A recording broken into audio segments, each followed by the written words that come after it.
সকালে বাচ্চাদের healthy tiffin, তেল মশলা একদমই কম, খেতে দারুণ লাগে। তো প্রথমে আধা কাপ জল ভালো মতো গরম করে কাঁচা আলু আর কাঁচা গাজর গ্রেট করে দিয়ে দিলাম। সামান্য একটু ধনিয়া পাতা দিলাম, একটু লবণ দিয়ে দিলাম আর একটু হলুদ দিয়ে দিলাম। 2 মিনিট নাড়াচাড়া করে নিচ্ছি। সবজি থেকে যে জলটা বেরিয়েছে এই জলে এবার আধা কাপের চাইতে একটু বেশি সুজি রান্না করে নিতে হবে। এরপরে সবশেষে দিয়ে দেবো চালের গুঁড়ো, খুব সামান্য করে, আধা কাপ পরিমাণে হবে। যখন পাকটা রেডি হয়ে যাবে তখন এটাকে একটু বাতাসে রেখে ঠান্ডা করে নিতে হবে। তারপরে হাতে একটু রিফাইন্ড অয়েল লাগিয়ে গোল গোল করে বলগুলো বানিয়ে নিতে হবে।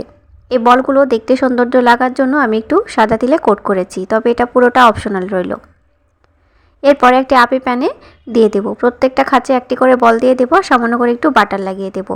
চাইলে তোমরা ডিপ ফ্রাই করতে পারো। হালকা করে ভেজে উঠিয়ে নেব। সসের সাথে পরিবেশন করবে, বাচ্চারা খেতে খুব পছন্দ করবে, আমরা বড়রাও খেতে পারি। তো বাড়িতে অবশ্যই একবার ট্রাই করো।